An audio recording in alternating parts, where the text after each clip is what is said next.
dear friends and viewers of CTA, I'm very happy to have with us someone who's usually asking the questions, but today I am the one asking some of the questions because she just came back, and everybody knows you've seen her on our show daily. Uh, Terry Gilberg, who's been the host of Timeline with Terry, and has had a illustrious career as a journalist. And I can tell you that has opportunities to work for other medias, but they were not very conservative, and she jumped at the chance to be with us, and we appreciate it. I've asked you to come and talk about your recent trip to South Florida, to Mar-a-Lago, where there was a special event uh, organized by the Catholic organizations that you are. I'm a Catholic too, but as a Catholic, and you've been very close to many of the organizations that they've been put together. And so I think it'd be an interesting situation where you can tell us what you went through, what you saw, what you experienced at this event. Thanks, Claude, for having me come on once again on CTA. And thanks for this time to share my experiences from Mar-a-Lago. So I was invited to cover a very important event. It is an event that was hosted by Catholics for Catholics, and it's a call to action via a prayer and a beautiful environment and a beautiful dinner to alert Catholics that are leaders throughout the United States, whoever was invited, to, after the event, go out into their communities and charge up Catholics to first and foremost understand the issues that Catholics should be voting on and the way Catholics need to vote to get out the Catholic vote. That was the idea behind it. Was it a formal party? No. Was it a fundraiser? No. Was it a call to action after learning from a stellar lineup of speakers? Yes. There was a seriousness of purpose about it. The ballroom at Mar-a-Lago was completely full, and I will tell you, there were thousands of Catholics that tuned in to the live stream. So the whole purpose was to get out the Catholic vote so that Catholics are more involved in this upcoming election. But before we vote, to understand the issues deeper and to not sit on our hands about taking the Catholic teaching into the marketplace, into the street. You know, it was said to me, Claude, that Catholics have kind of been a little bit in the background. Maybe evangelicals have stepped up more, maybe generic Christians have stepped up more, Southern Baptists, but Catholics have kind of sat back. Why is that? Well, it's a good question. But now we've got 2024, arguably, once again, we've heard it before, the most important election perhaps ever in the history of the nation. Now, you can judge that, I can judge that, other people might have different opinions, but it is very, very, very important.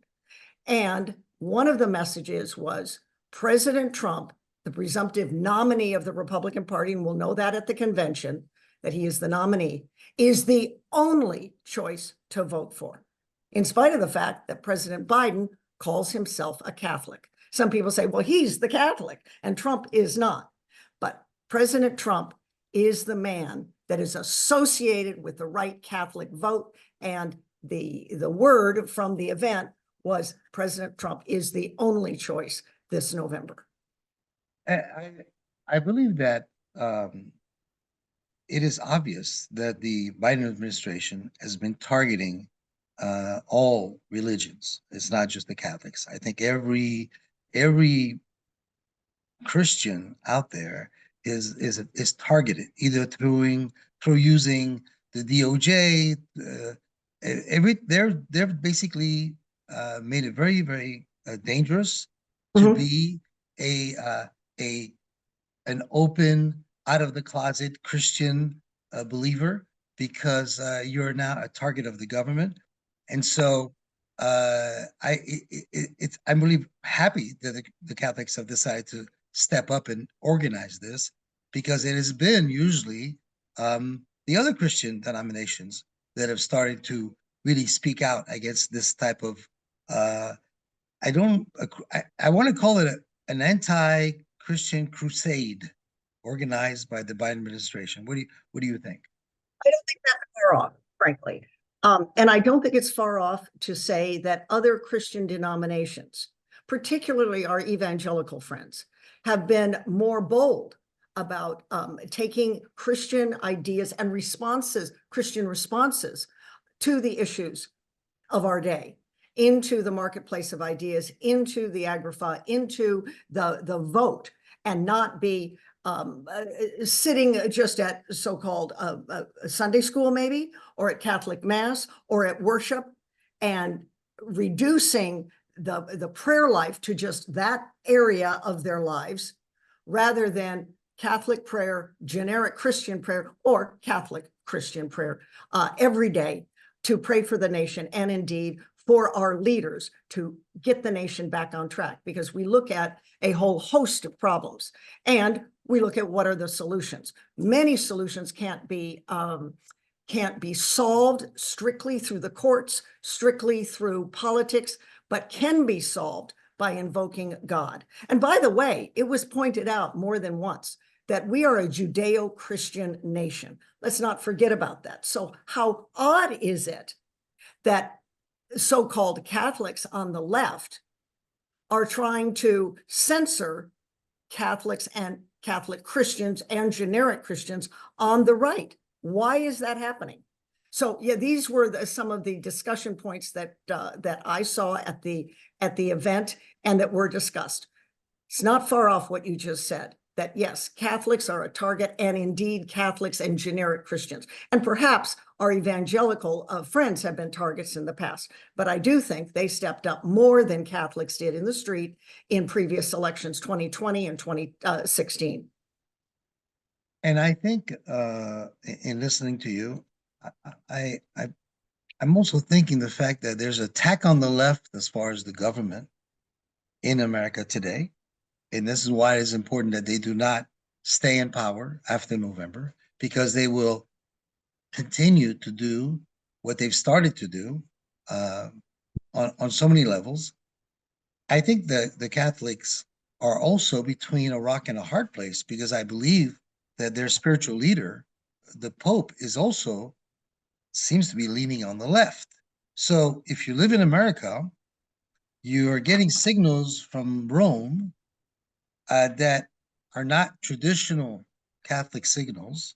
And then on the living here on the government side, you feel threatened because just by going to church, it seems to be a very difficult time to be a religious person in America.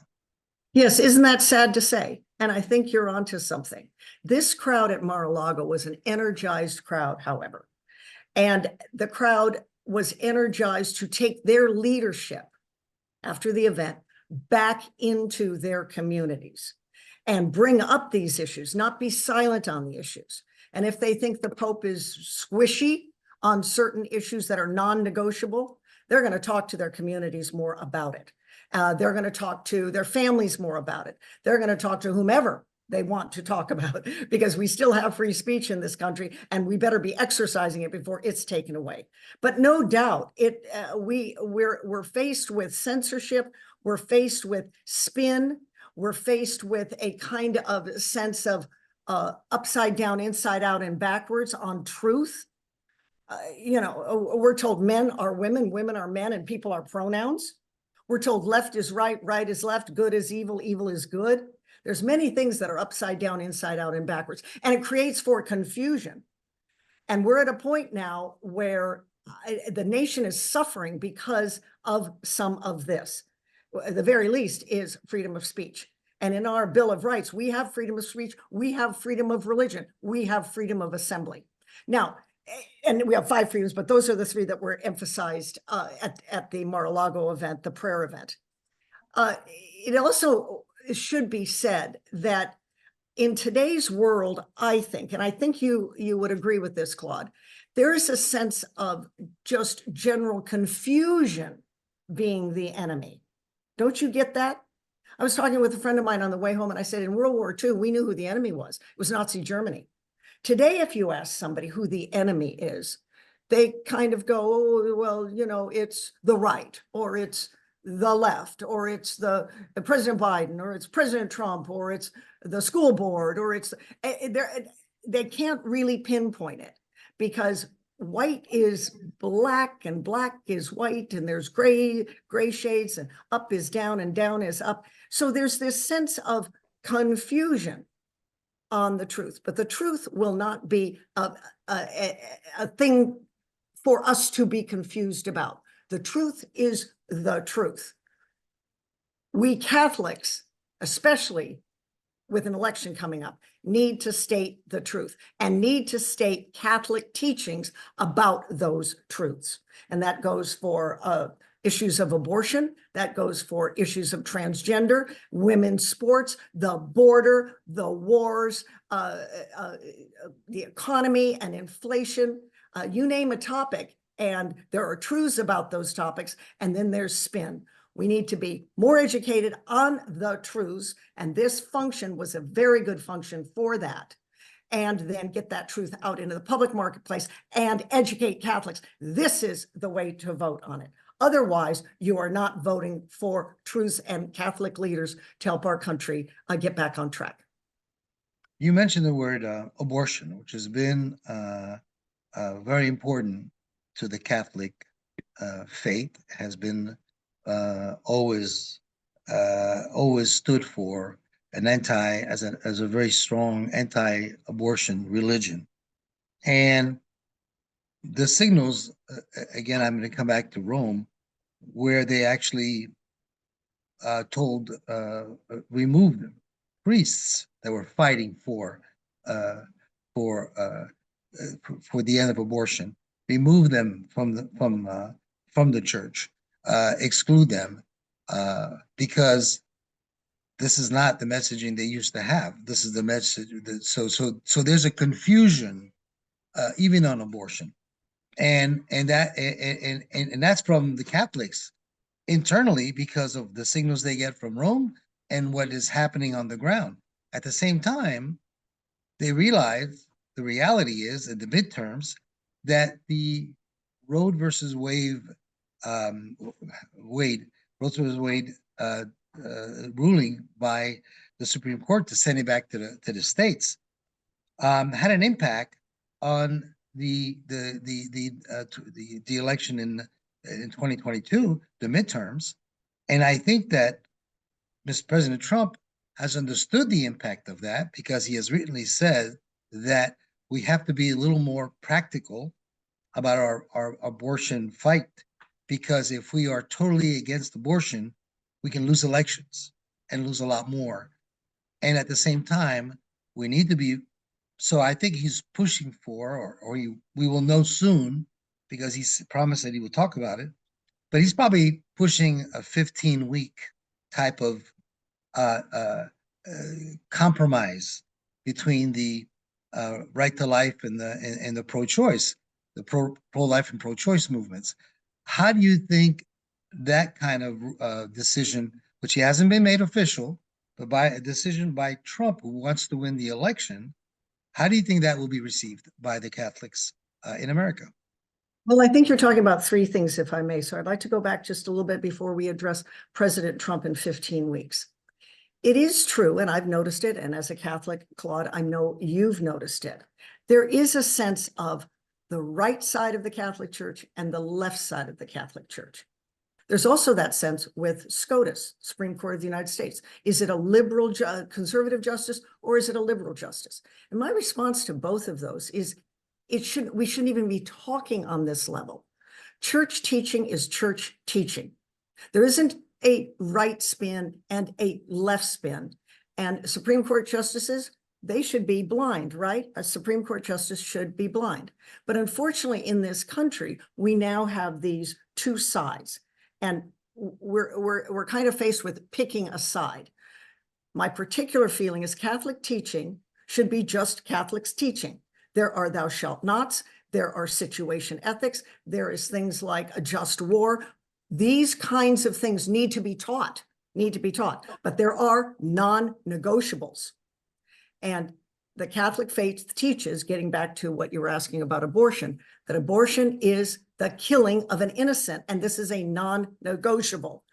thou shalt not murder, fifth commandment. All right. So this idea of twisting and maybe this and maybe that is a result of going way back 1973 with Roe v. Wade and the chipping away at this, and also attempts at establishing kind of a way to get Catholics through the Catholic strategy with Dr. Bernard Nathanson, for example, who was referenced at Mar-a-Lago, the number one abortionist. He's deceased now, Claude, but he's the number one abortionist in America, to put forth a bullet point Catholic strategy to get the Catholics. And if you can get the Catholics, you'll get abortion in America and it will be commonplace. Okay. This was all strategized since, well, even through him and certainly since Roe v. Wade. Okay. So with regard to the abortion issue and with regard to Rome, this Pope, Pope Francis, has never, ever said yes to abortion. But I do agree with you that it seems like, whether it's lost in translation or he doesn't have good media people, that he nibbles around the edges of issues. And we can get the idea that he's squishy, you know, not rock solid, but squishy on morals and social issues. And indeed, I think he is on some. And this has caused a schism. This has caused, shall I say, traditional Catholics, or I don't even like using that term, but for the sake of conversation, traditional Catholics, to pull back and say, what is he talking about? He is not clear. Now, is this by design? I don't know. There are those that say, of course it is, because Pope Francis isn't fill in the blank. He has never really said that, but he has talked about bringing in sectors of people that he considers more fringe. Very good. Like women who are post-abortive, like the transgender community, like gay men and women, like, and he speaks a lot to the poor. He speaks a lot to migrants. Very good. Since when has the Catholic Church never said no to someone coming into the church? Of course not. Of course not. Catholic is universal, right? That's what the word means. But what he doesn't seem to talk about too much is behavior. So while he promotes this, oh yes, abortion, well, there's circumstances and situation ethics, or so it seems to me, he doesn't often talk about go and sin no more. Don't do it anymore. And that goes to all of the sort of the fringe that he says, you know, welcome, welcome, welcome, the fringe. And yes, you are invited. Yes, you are. But he doesn't talk very much about individual behavior. And so I think what happens is sometimes that sense is trickled down to the everyday lay Catholic that sits back there and says, is he promoting transgender? Is he promoting gay marriage? Is he promoting abortion under certain circumstances? Does he think it's fine under these circumstances? In the same conversation when I was coming back from Mar-a-Lago, I was talking with another person that went. I said, you know, the Catholic Church invites anyone to join. This is Christ's church. It's universal. It doesn't say, well, we're going to say to the bank robber, come on in. And we want all bank robbers to come in, without saying, and don't rob a bank again. The behavior piece is not often talked about. And when I go to various churches around town in DC, or when I travel various churches, there's a lot of welcome, welcome, welcome, and indeed rainbow colors. But is the pastor from the pulpit addressing behavior? And frequently they don't. And I think that's what we get from Pope Francis as well. Although he did say the Catholic Church does not condone sin. So we have to remember that too. But I understand there is kind of a squishy message, or some people will say there's a mixed message. And therefore, with many Catholics, they're frustrated with this Pope, I think it's fair to say, and they want more clarity. Another topic, which has always been, I've noticed in the Catholic Church, so they advocated and they'll create a lot of support for immigrants. So the open border, which has been, we've all talked about, we've all witnessed the devastation that it is causing. in many of the liberal cities, the blue cities that are accepting the most of these, and of course what's happening in Texas and all these transitional areas until they can get to the blue cities, so they can increase the census count, and the Democrats will have more representation and a way of controlling government. We all know that's the reason behind it, but the Catholic Church has always been supportive of immigrants, illegal and legal. Has there been any changes because of the impact of what has been happening in our country with immigration and open Catholic borders? Church has always supported within the confines of local law, of course. So when local law appears to turn the other cheek and the floodgates at the southern border are open, one has to ask that very question. Has there been a change? Always welcome the migrant, the immigrant, the refugee, of course. And there's Catholic organizations that aid that person that is here as a refugee or as a migrant from the day one that they get here. As a matter of fact, Catholic Charities and other charities that are Catholic helps even abroad. But to your more larger point, it was brought up by the speakers, Steve Friend, for example, and pastors and Father Frank Pavone and pro-life speaker Terry Beatley. And then there was a whole section of the speakers that speak to family issues. So you've got the intelligence community and government, General Flynn, Jack Prosobic, Steve Friend. Then you've got the pro-life community, the leaders, and then you've got the family leaders, and then you've got leaders that are speaking to the immigration issue. So there were many speakers that speak in their areas. So when you talk about what's happening at the border, and you have people like Tim Ballard, Operation Underground Railroad, and Jim Caviezel, the actor who portrayed Tim in Sound of Freedom, speaking to the surge of migrants that come in and what happens as a result of that, in addition to people just trying to find a better life, is the trafficking and the fentanyl. So by having open borders, there are these sidebar problems that can come about as well. And now we have a flood of drugs, particularly fentanyl. We have people that are coming into the nation that are nefarious with ill intent. And we have more victims, especially the trafficking of children, of many people, but particularly children. So how does the Catholic Church look at all of this? Well, being a lifelong Catholic, I always have seen Catholic help of the migrant and the refugee, but those are people that have come through our laws. So the Biden administration will say, well, our laws are not being broken. We're just having a surge at the border. And our border patrol can help to the extent that they can. And others of us say, no, you're promoting the surge at the border. I mean, Alejandro Mayorkas got himself impeached because that is the look, that is the intent that Republicans say he's up to. Well, obviously they just supposedly lost 200,000 uh,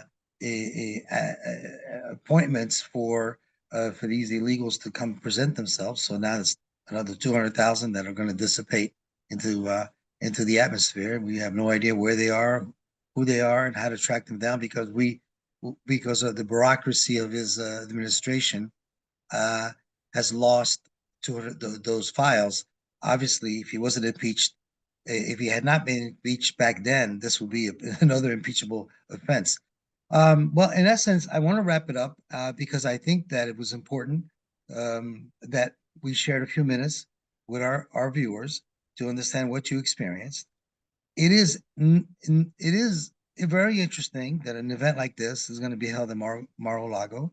I think that it shows the kind of projects and kind of future that is waiting for us if Trump is becoming president, someone that really wants to have discussions. You cannot fathom the idea that the Biden administration will ever have invited someone, in their home, if you want to call it Washington D.C., and in an official capacity, a religious organization, to talk about the situation. So May I make one point that I think should be made on Sure. that? Yes. White House, let's just say, versus Mar-a-Lago. The sense that I got this event, Claude, was, you've heard the expression, it's a God thing, right? I got that vibe. Why? Because all God-fearing leaders, particularly Catholic, but there were other conservative leaders and generic Christians there, were there to be inspired, to get out the vote, understand topics better from the Catholic speakers, and because it was a God thing, to pray for the nation and to dedicate the event and indeed the country into the bosom of Saint Joseph. So it's a Saint Joseph thing as well, as patron of the world versus the track we're headed, as many speakers referenced, to cultural Marxism. That said, at the end of the event, and it was standing room only, it was packed. Plus we had, I'm told thousands, I don't know how many thousands, but thousands of people watching online and praying. It was, from my understanding, the very first time that the Most Holy Rosary was said by everyone in attendance and also online from the ballroom at Mar-a-Lago. That's saying something. So it's the invocation for God's help to set the nation back on track and get us out of the cultural rot we're in, cultural Marxism, the drip, drip, drip toward anti-humanism, helping, yes, of course, with the issues at the border, but that doesn't mean anything goes. There's a lot of reference to love. And as I was processing the whole event on the way home, I thought about my father once. He's deceased, but when he used to scold us, and we used to say, well, Dad, don't you love us? And he would say, yes, I love you dearly. I love you unconditionally. But love doesn't mean anything goes. So that action, when he was scolding us, that doesn't go. This action doesn't fly. Love means having your best interest at hand. And sometimes that's tough love. What we don't get a lot from, at least I don't, my perception, from the Catholic Church and some of its leaders, including leaders here in the United States that have kind of sat on their hands, is we get a lot of love, love, love, but do we get love doesn't mean anything goes? Love can mean tough love. Here are God's laws. Here are the boundaries. Here are the borders. Here's the regulation. Here's the rules. This is how you are to live. Why? Because I love you. And this is a distinction that I think needs to be said. Love is not anything goes. I really enjoyed this conversation. I would like for us to do this again. So we'll send you back out to Mar-a-Lago next week, and do this again. No, I really think that this is very interesting that you would Thank share you. with us what happened.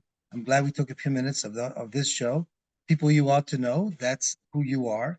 They know you, but I wanted to find a way to hear directly from you on this event. Sure. Let's see what happens. Let's see what happens next. But if it is not clear to everyone that this is basically, the devil and God having a battle in November, that's if you don't understand that it's the dark side and the light and God that is going to be at the ballot box. If you don't understand that, then you haven't been watching what's been happening. Terry, thank you so much. Thank you, Claude. Let's do this again. Soon. All right. Thank you. Thank you very much. It was I a hope you pleasure being. enjoyed this. I hope you enjoyed the minutes we spent together with Terry, and we'll continue again. Thank you for watching CTA. Thank you to our sponsors that are helping us keep us afloat. And we'll see you very soon with more programming that I hope and I know you will enjoy. Have a good day.